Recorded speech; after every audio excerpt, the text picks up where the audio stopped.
तो hello everyone, स्वागत है आपका फिर से हमारे चैनल जीनियस माइंड पर। और आज की इस वीडियो में हम स्टार्ट करेंगे प्रैक्टिस सेट 4.1 का question number 6 and question number 7। इसके पहले की सारी वीडियोस अपलोडेड हो चुकी हैं, तो अगर अभी तक आपने वो सारी वीडियोस नहीं देखी है तो मेक श्योर आप उन वीडियोस को देखकर अपनी स्टडीज़ को सिंपल कर रहे हैं। तो चलिए शुरू करते हैं क्वेश्चन के साथ।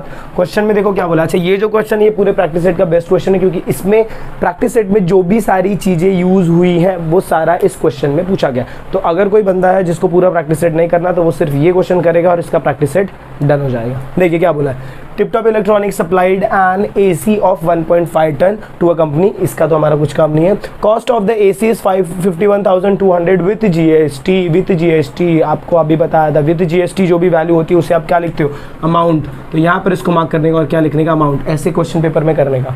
Next, rate of GST. ओ हो रेट ऑफ जीएसटी, ये भी हमारे काम का है। और क्या बोला है, then find the following. Shit, दिल तोड़ दिया। दो ही चीज़ें हमको दी हैं बट कोई नहीं, हम ये दो क्वेश्चन को भी यूज़ करके सॉल्व कर सकते हैं। देखिए, जब आप सोल्यूशन की बात करते हैं सबसे पहले तो आपको कॉस्ट ऑफ द एसी जो है उसको आपको कन्वर्ट करके क्या लिखना है, अमाउंट। Amount of AC. अच्छा, जैसे आप अमाउंट बोलते हो तो उसमें विथ जीएसटी आ जाता है। Amount of AC is equal to ₹51,200। उसके बाद क्या बोला, rate of CGST is equal to 14%। अब टू फाइंड में देखिए क्या बोला, rate of CGST, rate of GST नहीं, rate of SGST, rate of GST on AC, taxable value, total amount of GST, amount of GST, amount of GST। तो यहाँ पर अगर आपको रेट ऑफ CGST दिया है तो आपको ये मिल सकता है क्या, रेट ऑफ SGST। यस, मिल सकता है बिल्कुल। कैसे, rate of CGST is always equal to rate of SGST। बराबर कि नहीं भाई लोग। तो अगर CGST का रेट 14% है तो SGST का भी कितना होगा, 14%। Therefore rate of SGST is equal to 14%। ये आपका हो गया पार्ट 1। अब चलो मूव करते हैं सेकेंड वाले पे। रेट ऑफ GST फाइंड करना है। अच्छा, जो GST होता है वो दोनों को ऐड करके होता है, या तो आप उनके अमाउंट को ऐड करोगे या तो आप उनके रेट को ऐड करोगे। तो यहाँ पर हम क्या लिखेंगे, देखो रेट की बात कर रहे हैं, रेट ऑफ GST। तो यहाँ पर क्या ऐड करूँगा मैं, rate of CGST plus rate of SGST। भाई रेट की बात हो रही तो दोनों रेट को ऐड करेंगे। अच्छा, रेट ऑफ CGST आपको कितना दिया है, 14%, और ये कितना मिला है, 14%, क्योंकि दोनों सेम ही रहता है। तो 14 + 14 कितना हो जाएगा, 28%। Therefore second part that is your rate of GST of AC is 28%। This is your second question. तो आपको यहाँ पर क्या दिया, देखो टैक्सेबल वैल्यू दिया है। टैक्सेबल वैल्यू की जब आप बात करते हो तो जब भी आपको क्वेश्चन में टैक्सेबल वैल्यू पूछा रहेगा तो आपको क्या करना है, टैक्सेबल वैल्यू को लेना है x। तो यहाँ पर आप क्या लिखेंगे, let the taxable value be ₹x। अच्छा, अगर टैक्सेबल वैल्यू ₹x है तो ये मेरा उसको जो वैल्यू दिया ना, ये अमाउंट ऑफ AC, ये टोटल वैल्यू है। मतलब ये कौन सा वैल्यू है, taxable value plus amount of GST। Taxable value plus amount of GST। तो अच्छा, अगर मुझे टैक्सेबल वैल्यू तो दिया, अमाउंट ऑफ GST नहीं दिया तो मेरे को क्या फाइंड करना पड़ेगा, amount of GST। Amount of GST कैसे फाइंड करेंगे भाई लोग, बोलो। अमाउंट ऑफ GST का फॉर्मूला क्या बताया था, taxable value into rate of GST। तो टैक्सेबल वैल्यू कितना है, x। रेट ऑफ GST कितना है, 28%। Therefore x into 28/100 which is equal to 28x/100। तो ये जो 28x/100 है ये आपका क्या हो जाएगा, amount of,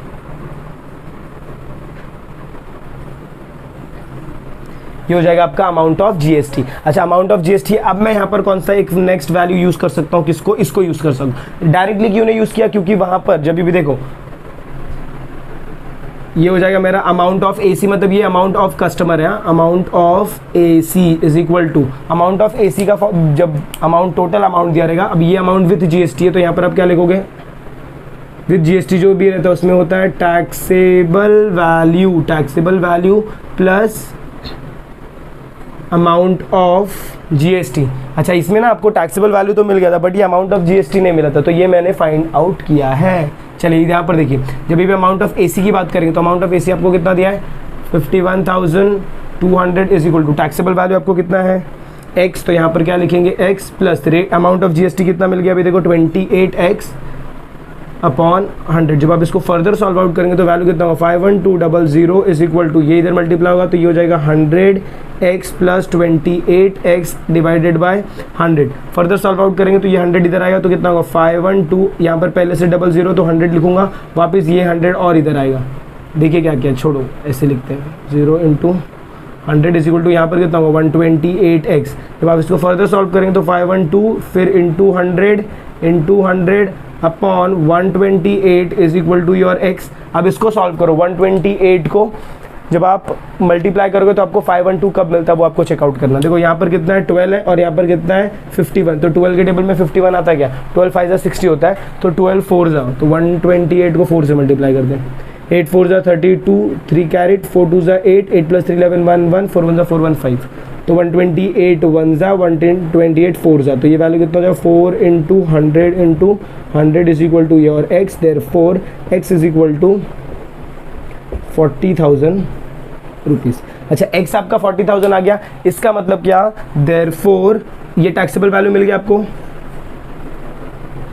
taxable value of AC is 40,000 rupees. अच्छा अभी ध्यान से देखना, पहले हम लोग ने ये दोनों फाइंड किया, टैक्सेबल वैल्यू नहीं दिया था, तो टैक्सेबल वैल्यू के लिए हमने क्या लिया, x लिया। x लेकर तो जब भी मैं अमाउंट ऑफ जीएसटी की बात करूंगा, सॉरी अमाउंट ऑफ जीएसटी की, हाँ क्या बोल रहा हूँ, अमाउंट ऑफ एसी की बात करूंगा, तो यहाँ पर क्या फॉर्मूला होगा, taxable value plus amount of GST. Taxable value तो आपने x ले लिया, अमाउंट ऑफ जीएसटी नहीं पता था, तो सबसे पहले आप क्या फाइंड करोगे, अमाउंट ऑफ जीएसटी। तो अमाउंट ऑफ जीएसटी का फॉर्मूला होता है taxable value multiply by rate of GST. तो इसको अब जब सॉल्व करोगे तो आपको अमाउंट ऑफ जीएसटी मिलेगा, फिर इसको आप इधर सब्स्टिट्यूट करोगे, पूरा वैल्यू सॉल्व करोगे तो आपको x का वैल्यू मिलेगा, that is your taxable value. अच्छा अब ये भी पार्ट हो गया, अब चाहिए total amount of GST. Total amount of GST के लिए हम इधर पुटअप करेंगे x का वैल्यू, तो मैं क्या लिखूंगा, therefore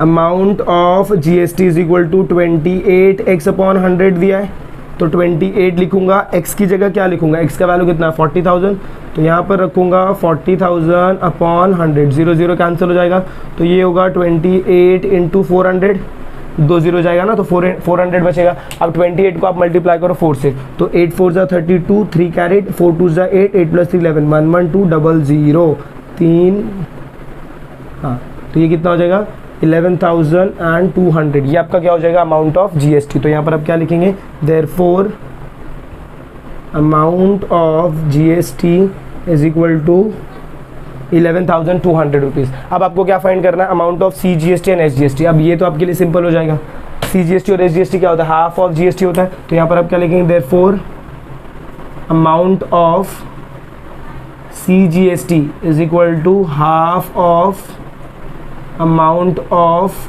GST which is equal to half of amount of GST। आपको कितना दिया 11,200, तो 11,200। अब जब आप इसका हाफ करोगे तो 11 का हाफ कितना होगा 55 होता है, सॉरी क्या बोलते हैं 11 का हाफ आप देखेंगे तो 5.5 होता है। जब आप यहाँ पर डिवाइड करेंगे तो सिंपली क्या करें, इसको डिवाइड कर दीजिए 2 से। जब आप 2 से डिवाइड करेंगे तो 2 5 जा 10, 1 कैरेट, यहाँ पर 2 6 जा 12, फिर यहाँ पर 00 है ना, तो 2 0 इधर आ जाएगा, तो ये वैल्यू कितना हो जाएगा 5,600।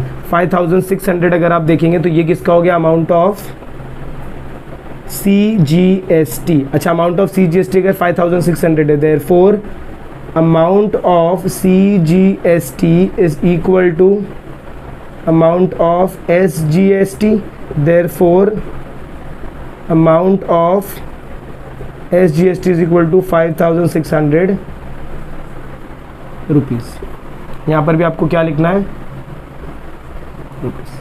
अब आपको क्वेश्चन समझ में आया, थोड़ा लॉन्ग क्वेश्चन था, बहुत सारे क्वेश्चन एक ही साथ क्वेश्चन में थे, बट मेक श्योर कि अगर आप ये क्वेश्चन कर रहे हो तो पूरा प्रैक्टिस सेट आपका डन हो रहा है। तो आई होप आपको क्वेश्चन नंबर 6 समझ में आ गया। तो चलिए मूव ऑन करते हैं प्रैक्टिस सेट के last question, that is your question number 7। जब आप क्वेश्चन नंबर 7 की बात करते हैं तो इसमें आपको ना एक नया चीज़ फाइंड करने को दिया है, इन द सेंस नया चीज़ का बात किया हुआ है, जो कि है आपका डिस्काउंट। ध्यान रखना, जब भी आप SGST, CGST या फिर GST फाइंड आउट करते तो उसके लिए आपको क्या चाहिए रहता है, टैक्सेबल वैल्यू। टैक्सेबल वैल्यू और प्रिंटेड प्राइस में फर्क होता है, तो इसमें आपको जो वर्डिंग्स आएंगी वो रहेंगी आपकी प्रिंटेड प्राइस। तो क्वेश्चन देखिए, रीड करते हैं। Prasad purchase a washing machine, the discount of 5% was given on the printed price. तो अभी यहाँ पर दो लोग नए हैं, एक डिस्काउंट दूसरा प्रिंटेड प्राइस। डायरेक्ट आपको टैक्सेबल वैल्यू नहीं दिया, डायरेक्ट टैक्सेबल वैल्यू देते तो हम डायरेक्ट अपना आंसर फाइंड आउट कर सकते, बट इन्होंने क्या बोला, भाई तू टैक्सेबल वैल्यू ढूंढ। कैसे ढूंढेगा, प्रिंटेड प्राइस दिया और उसके ऊपर डिस्काउंट दिया, तो पहले हम लोग क्या करेंगे, यहाँ पर डिस्काउंट का आपको रेट दिया है तो उससे हम क्या निकालेंगे, अमाउंट ऑफ डिस्काउंट, और फिर क्या करेंगे, जो आपका प्रिंटेड प्राइस है उसमें से अमाउंट ऑफ डिस्काउंट को माइनस करेंगे, तो जो भी वैल्यू बचेगा वो आपका क्या हो जाएगा, टैक्सेबल वैल्यू। तो चलिए क्वेश्चन को अगर आप स्टार्ट करेंगे सॉल्यूशन, तो फर्स्ट सबसे पहले आपको क्या बोला, डिस्काउंट, तो क्या लिखोगे, डिस्काउंट इज इक्वल टू 5%। 5% किस पे दिया भाई, 5% on printed price. Printed price आपको कुछ दिया गया, देखो देखो ध्यान से, 40,000 रुपीज। तो इसके बाद आप क्या लिखोगे, therefore amount of discount, percent से भी ये चेंज होगा, 5% था तो 5/100 हो जाएगा, ऑफ ऑन प्रिंटेड प्राइस मतलब मल्टीप्लाई बाय 40,000। तो मेरा वैल्यू कितना हो जाएगा, 0 0 गेट 5 4 20, तो ये मेरा वैल्यू कितना हो जाएगा, 2000 रुपीज़। मतलब जो 2000 रुपीज़ था उतने का क्या दिया, डिस्काउंट दिया। अब मुझे क्या चाहिए भाई, मेरा टैक्सेबल वैल्यू चाहिए।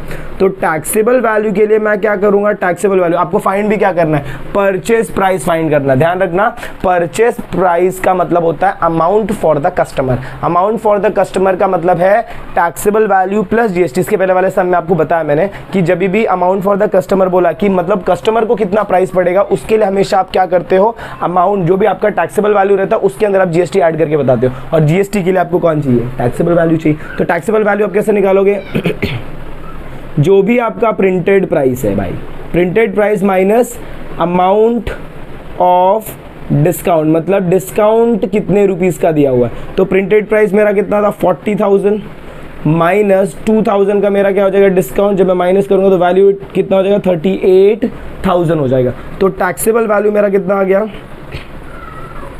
38,000। टैक्सेबल वैल्यू का मतलब क्या है भाई, कि ये ऐसी वैल्यू जिसके ऊपर कस्टमर को क्या करना पड़ेगा, टैक्स देना पड़ेगा। चलिए अब आगे क्या देखते हैं, रेट ऑफ GST चार्ज। अच्छा, रेट ऑफ GST हमेशा किसके ऊपर लगेगा भाई, तो GST हमेशा टैक्सेबल वैल्यू के ऊपर लगेगा। तो अभी मुझे क्या फाइंड करना है, परचेस प्राइस। परचेस प्राइस के लिए मेरे को रेट ऑफ GST को कन्वर्ट करना पड़ेगा अमाउंट ऑफ GST में। तो मैं क्या लिखूंगा, देखो rate of GST।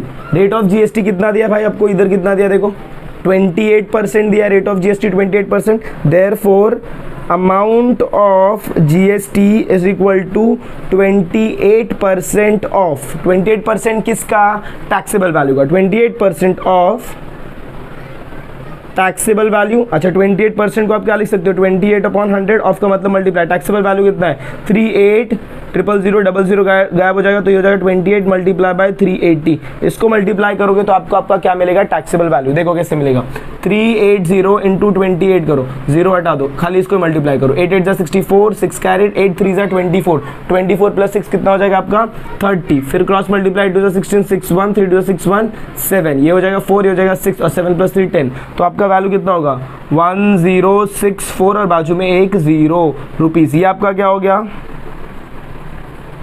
Amount of GST। अच्छा, ये जो अमाउंट ऑफ GST है ना, इसी में आपका देखो यहाँ पर क्या बोला, अमाउंट ऑफ CGST SGST। तो मैं जब इसको हाफ कर दूंगा तो मुझे क्या मिल जाएगा, अमाउंट ऑफ CGST और SGST। बट उससे पहले मुझे क्या फाइंड करना है, amount for the customer find करना है।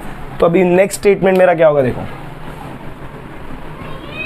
परचेस प्राइस आप लिख लो, परचेस प्राइस बोला ना, तो purchase price of washing machine, purchase price of washing machine क्या होगा, क्या होगा purchase price, taxable value plus amount of GST। तो क्या लिखोगे, taxable value plus amount of GST। Taxable value आपको कितना मिला है 38,000, तो ये मेरा कितना हो जाएगा 38,000 प्लस अमाउंट ऑफ GST आपको कितना मिला 10,000 640, अब ऐड करिए 3800010640 ऐड करेंगे तो 0 ये 4 ये 6 ये 8 ये 4, तो टोटल वैल्यू कितना होगा 48640 रुपीज़। मतलब कस्टमर को कितना पैसा पे करना पड़ेगा 48,640, इसको आप बोलते हो प्राइस फॉर दी कस्टमर। उसके बाद आपको क्या फाइंड करना है, अमाउंट ऑफ जीएसटी मिल गया है, आपको क्या फाइंड करना है सीजीएसटी और एसजीएसटी, अच्छा दोनों वैल्यू सेम होता है तो आप क्या लिखोगे amount of CGST is equal to half of amount of GST, क्योंकि दोनों इक्वल होता है तो GST का आधा भी होता है, तो इधर क्या लिखूंगा हाफ इनटू वैल्यू कितना है 10,640, हाफ करूंगा तो वैल्यू मेरा कितना आ जाएगा 5320 रुपीज़। तो अमाउंट ऑफ CGST कितना हो गया 5320 रुपीज़। अब मुझे क्या चाहिए amount of SGST, but amount of SGST is equal to amount of CGST, तो अमाउंट ऑफ SGST भी कितना होगा भाई मेरे, amount of SGST is equal to 5320 rupees.